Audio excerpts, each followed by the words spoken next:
Namaste, you're on The Nation at 5. I'm Anand Narsuman coming to you live from the newsroom here at CNN News 18. And we start with a big development coming in from Gujarat, where the SIT has filed a charge sheet against Teesta Setalvad. And we have the details of the charge sheet. CNN News 18 has been able to peruse through the charge sheet, and what stands out is the allegation and the charge on Teesta Setalvad that there was a concerted effort to ensure somehow or the other that the then Chief Minister Narendra Modi is sentenced to death. So the idea was to try and pin it all on Narendra Modi and to ensure that he gets a death sentence as far as the Gujarat riot cases are concerned. Now, the other faces of this conspiracy, this deep-rooted conspiracy, are former IPS officer R.B. Sreekumar and Sanjiv Bhatt, who used to prepare fake documents from time to time to send them to Teesta Setalvad. Fake documents, fake affidavits, they were prepared for this. An army of lawyers, a battery of lawyers was readied to go ahead and argue basis these documents. Signs were also taken on fabricated stories, and the documents were in English and were therefore incomprehensible to the victims. So they just wrote everything in English, got them to just randomly sign, and these documents were used to try and peddle this entire narrative, to try and pin it all on the then Chief Minister and currently the Prime Minister Narendra Modi. Janak Dave now joining us with more details. Janak, namaste. बहुत सारी चीजें इस chargesheet में लिखी गई, लेकिन आरोप बहुत गंभीर हैं, गहन हैं. ये कहा जा रहा है कि इट्स अ कंस्पिरेसी. इसको ये रची रचाई साजिश थी कि किसी ना किसी तरह इस पूरे इसमें नरेंद्र मोदी जी को फंसा दिया जाए. बिल्कुल. नमस्ते आनंद. जो एसआईटी ने जो आज चार्जशीट दायर की और उस चार्जशीट के जो तथ्य है CNN न्यूज़ 18 के पास, जो चार्जशीट की कॉपी है, उसमें जिस बात का जिक्र है वो हैरान कर देने वाला है. एक साजिश, वो साजिश भी कोई छोटी साजिश नहीं, ऐसी बड़ी गहन साजिश, गहरी साजिश कि जिसके चलते तत्कालीन सीएम नरेंद्र मोदी, जो पीएम नरेंद्र मोदी, उनको मौत की सजा हो, उस तरीके से कानूनी प्रक्रियाओं में उनको उस तरीके से उलझा के रखा जाए कि उनको उसके खिलाफ इस तरीके से एविडेंस बने जाए, और एविडेंस सारे के सारे फर्जी, उसके सामने सबूत जो एफिडेविट्स आ रहे हैं वो भी सारे के सारे गलत तरीके से, फर्जी तरीके से बनाए जाते हैं. सबसे बड़ी बात सामने ये आई है आनंद कि उनका पॉलिटिकल करियर, तत्कालीन सीएम का पॉलिटिकल करियर खत्म करने के लिए ये साजिश की गई थी. उनकी इमेज को डेंट करने की साजिश की गई थी. इन शब्दों का इस्तेमाल किया गया है चार्जशीट के भीतर, वो भी विथ एविडेंस के साथ. अगर पूरी बात का जिक्र समझे तो उसमें आरोपी नंबर 1, जो accused number 1 Teesta Setalvad, accused number 2 R B Sreekumar और एक्यूज नंबर 3 जो संजीव भट्ट, ये तीनों की जब बात आती है तो इस लार्जर कॉन्स्पिरेसी को आप समझिए. टीस्टा सेतलवाड एक प्लेटफॉर्म बनाती है और उसके लिए दो व्यक्ति जो काम करते हैं वो सरकार के हैं, सरकार के भीतर रहते हैं, लेकिन सरकार के अगेंस्ट काम करते हैं, टीस्टा सेतलवाड के लिए काम करते हैं. ये एक सबसे बड़ी कॉन्स्पिरेसी समझने की बात है. दोनों आईपीएस अफसरों का काम क्या था? लॉ एंड ऑर्डर, या किसी को कहें कि यूनिफॉर्म में जब कोई व्यक्ति होता है तो किसी के सामने जो पीड़ित है उसको बचाने का. लेकिन आरबी शिवकुमार ने क्या किया? उन गवाहों को डराया, धमकाया कि अगर तुम टीस्टा के साथ नहीं जाओगे तो मुसलमान तुम्हारे अगेंस्ट हो जाएंगे, आतंकवादी तुमको मार देंगे, आप और हम दोनों क्यों लड़े, हम मोदी के सामने हम लड़े, उनके खिलाफ एविडेंस कलेक्ट करें. वहीं सबसे हैरानी की बात, एक नया जो रिवलेशन जो एसआईटी ने अपने चार्जशीट में किया है वो संजीव भट्ट का है. संजीव भट्ट बात कर रहे हैं. संजीव भट्ट पर चार्जशीट क्या कहती है? जनक, आप बस मेरे साथ बने रहिए. I've got Shehzad Punawal of the BJP with us on the phone line. Shehzad, this is what the charge sheet says. According to the SIT, Teesta had regular meetings with members of the Congress party. Sanjiv Bhatt was in touch with well-known journalists, some NGOs and leader of the opposition in the Gujarat Legislative Assembly through email, and all of them were explained that their job is to influence the amicus curiae, and the fact that the court and others, and according to Teesta, a witness who did not submit the affidavit was also kidnapped by Sanjiv Bhatt and forcibly got the fake affidavits done. This is how deep this entire conspiracy was to nail it and pin it all on the then Chief Minister Narendra Modi. Anand, there was a cottage industry of conspiracy to target not just the Chief Minister of Gujarat, Shri Narendra Modi ji, but to target the people of Gujarat itself and to defame Gujarat. And even the Supreme Court has alluded to this Teen Murti that was working in tandem, the teen murti of some officers who were compromised, some NGOs and political parties like the Congress, which was funneling money to peddle its agenda to defame Gujarat, and the Chief Minister of Gujarat was the elected Chief Minister, was the most popular Chief Minister of Gujarat. And therefore, we saw what all was done. You saw a campaign of calumny being orchestrated against Gujarat. You saw how there was fake and fabricated documents that were used. You saw how witnesses were tutored. You saw how money flowed in from senior Congress leaders to these fly-by-night NGOs and operators. And you also saw how there was a complete falsification of facts, and the victims themselves have come out. And you know, the court had also observed, the Supreme Court no less observed, that how Zakia Jafri was trying to be misguided. You saw how there was an entire orchestration of conspiracy that was being done. So I think the Supreme Court no less has spoken about this, and this charge sheet which you have been putting out is only confirming that there was a cottage industry of hate, propaganda and conspiracy targeting the Chief Minister and the people of Gujarat. No, but how is it that this was that there are senior Congress leaders involved? It was a well-orchestrated conspiracy. Then those names should also be revealed. Those people should also be punishable if they were deliberately pursuing a particular narrative. So, is the BJP going to demand the revelation of these names? You know, Anand, for very long, those unseen hands, which were actually moving the entire machinery of the conspiracy, those unseen hands are today coming out and in the open, they are being exposed. We have seen several people of the Congress party. In fact, there's a Supreme Court order which names how one of these people, Sanjiv Bhatt, was in collusion with Congress leaders. We have seen other reports and other filings where senior Congress leaders close to Sonia Gandhi, their names have come out as to how money was being given to Teesta Setalvad, how Teesta Setalvad was being given favors by a central minister by breaking the rules so that she could continue this propaganda and calumny. So I think time will always reveal the names of those people who were the puppeteers, and that main puppeteer who was actually orchestrating this conspiracy to prove that the people of Gujarat were a maut ka saudagar. This maut ka saudagar narrative was being peddled and funneled by one political party using these elements, and their faces will also be very soon clear. Well, it needs to be done. Shehzad Poonawalla, thank you for speaking with us. Going back to Janak Dave, and Janak, इस chargesheet में जो कुछ कहा गया है काफी संगीन गहन आरोप हैं, बहुत सारी बातें लिखी गई हैं, पर इसके साक्ष्य हैं, क्योंकि इसको कोर्ट में प्रूव करना ये सबसे बड़ा चैलेंज होगा एसआईटी के पास.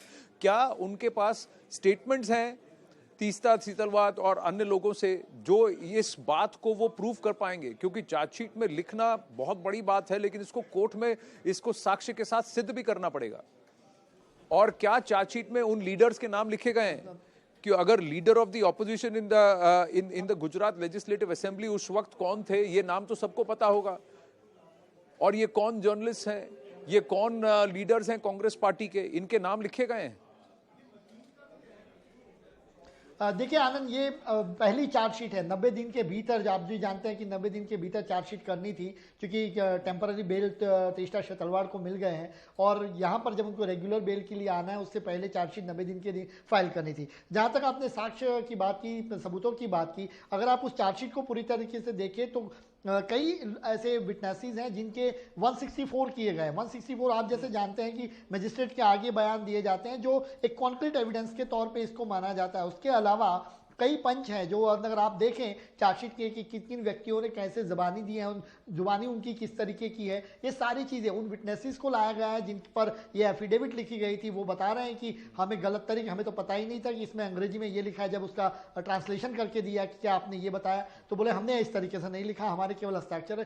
पैसे की लालच देना, उनको अलग अलग जगहों पर घुमाना, ये सारे एविडेंस एसआईटी ने कलेक्ट किए हैं. डीआईजी तबके के अधिकारी इस जांच को देख रहे हैं और उसके एविडेंस उन्होंने कलेक्ट किए. जहां तक ईमेल का सवाल है, ईमेल की पूरी जानकारी एसआईटी के पास है. वो ईमेल के साक्ष्य भी चार्जशीट के भीतर रखने वाले हैं, लेकिन हो सकता है कि स्ट्रेटेजिक मूव के तौर पे सारी चीज़ अभी न रखी हो, उसके बाद जो सप्लीमेंट्री चार्जशीट आती है तब इस बात का जिक्र हो. लेकिन अभी क्या कॉन्क्रीट एविडेंस है? जब कोर्ट के सामने जब रेगुलर बेल के लिए तेस्ता सेतलवाड यहाँ पर आएंगे, तब उनकी रेगुलर बेल को प्रोटेस्ट करने के लिए, विरोध करने के लिए एसआईटी एविडेंस को सामने रखेगी एक कॉन्क्रीट एविडेंस के तौर पर। तब हमें देखना होगा कि हाईकोर्ट इस पर क्या फैसला लेती है। लेकिन फिलहाल अगर चार्जशीट के आधार पर देखिए तो एसआईटी दावा करे कि उनके पास पुख्ता सबूत है।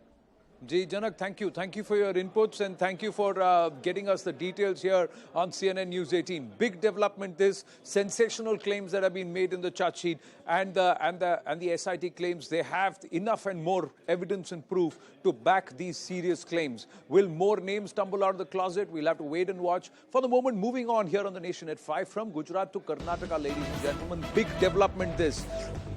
CNN News 18 exclusively accesses the inside track of the police investigation into the operation of the Daesh in Karnataka, or Daesh-influenced outfits, ISIS-influenced outfits in Karnataka.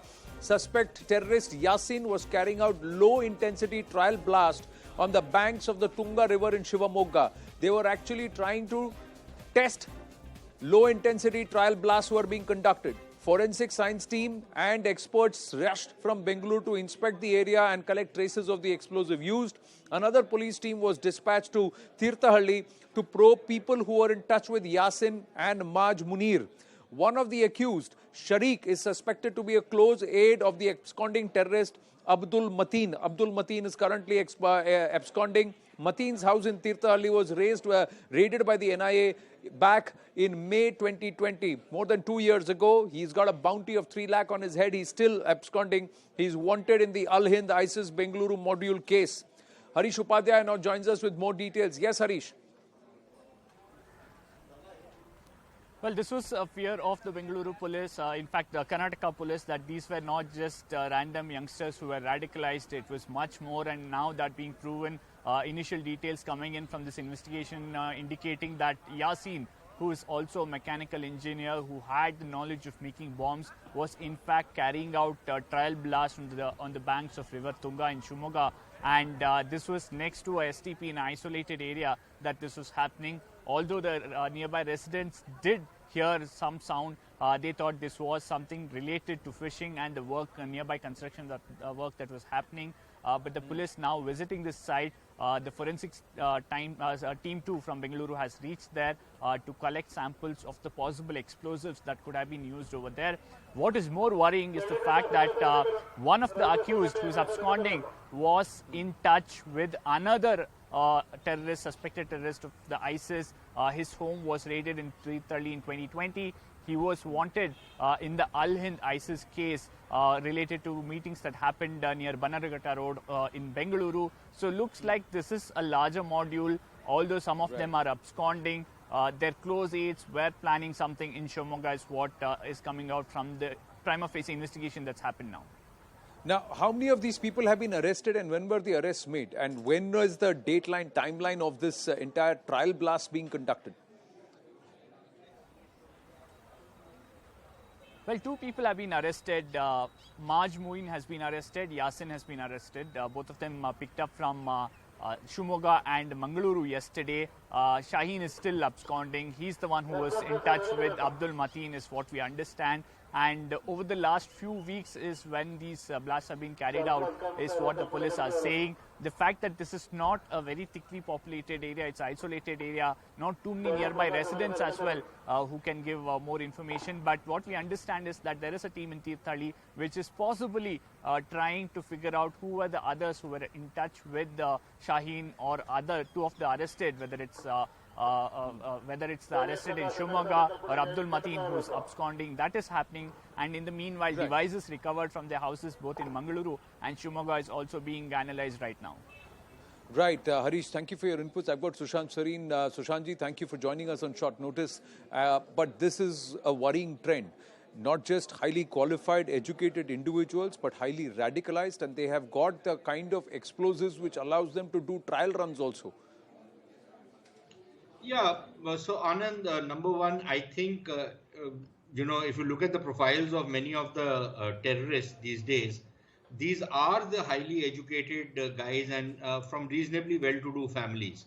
This myth which has been propounded for so long that it is poverty which drives people to terrorism is utter nonsense. It's been proven time and time again, and yet it's a familiar trope for people who, act as kind of insidious advocates for these terrorists. It has nothing to do with poverty. So I'm not surprised that this guy is from a highly educated background. He is from a reasonably well-to-do background, and he has taken to terrorism. We've seen it in case after case. The other thing is that the area in which these guys were operating, again, comes as no real surprise, because that's an area which has gained a degree of notoriety for radicalism. Mangalore is a place where there are a lot of social tensions. It's a place where this kind of activity has been happening for the longest. And the other places in that particular belt of Karnataka, that's been happening. And frankly, I think the politics, both of the state as well as at the national level, only seems to, in a sense, encourage these guys, validate these guys, give them a degree of legitimacy through, drawing false moral equivalences. So what we are seeing is something which I fear will only grow as we go forward. This is not something, which is a one-off kind of a thing, and it's not going to happen again. It's a part of a trend which we are witnessing, and we have been witnessing for a fairly long bit of time. Right.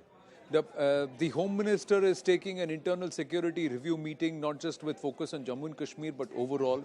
But these trends which we are seeing and these aspects of radicals present pan-India, some of these terrorists who've got access to the kind of explosives, the huge cache of RDX was found even in Murthal and Kaital areas like Haryana.